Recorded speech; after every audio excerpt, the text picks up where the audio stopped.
मैं रिद्धि हूँ और मैं एक पत्रकार, रिपोर्टर और लेखिका हूँ। मैं दिल्ली से काम करती हूँ, जहाँ मैं रहती हूँ। मेरे दिन वास्तव में बहुत अलग होते हैं। इस बात पर निर्भर होते हैं कि मैं लेखन कर रही हूँ या संपादन का कार्य कर रही हूँ। अगर मैं रिपोर्टिंग कर रही हूँ तो फील्ड पर जाना होगा, या अगर मैं टेलीफोन रिपोर्टिंग कर रही हूँ तो फिर पूरे दिन फोन कॉल्स ही रहते हैं। मेरा दिन सुबह 8 बजे से शुरू होता है। मैं अपना कॉफी पीती हूँ, मैं अपने टू डू लिस्ट को देखती हूँ, जो आमतौर पर समय सीमा पर आधारित होता है। उदाहरण के लिए मान लेते हैं कि मेरा लेखन का दिन और मैं अपनी रिपोर्टिंग पूरी तरह कर चुकी हूँ। इसका अर्थ ये है कि मेरे पास मेरे सारे नोट्स मौजूद हैं। मैं सारे इंटरव्यू ले चुकी हूँ। मेरे पास उन सब नीतियों और कानूनों के बारे में जानकारी है, और मेरे पास अलग अलग राज्य या विभिन्न स्थानों की खबरें भी हैं।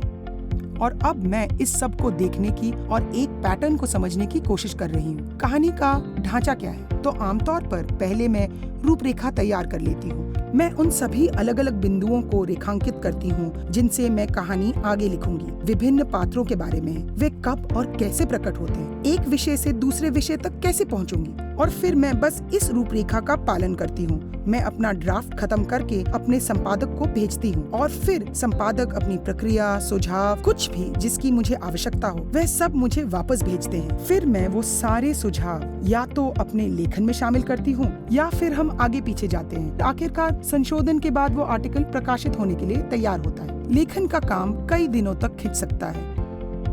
हमारी रिपोर्टिंग का दिन बहुत अलग है। जब आप फील्ड साइट पर होते हैं तो आप उन कॉन्टैक्ट्स के भरोसे जाते हैं जिन्हें आप पहले से जानते हैं। पर जब मैं एक इंसान से बात करती हूँ तो मैं उनसे अनुरोध करती हूँ कि वो मुझे किसी दूसरे इंसान से भी परिचित करा दें, या फिर मैं लोगों को देखती रहती हूँ। अगर मुझे कोई ऐसा व्यक्ति दिखाई दे जो कुछ काम कर रहा हो तो मैं उसके पास जाती हूँ और उसे बातचीत में शामिल करती हूँ।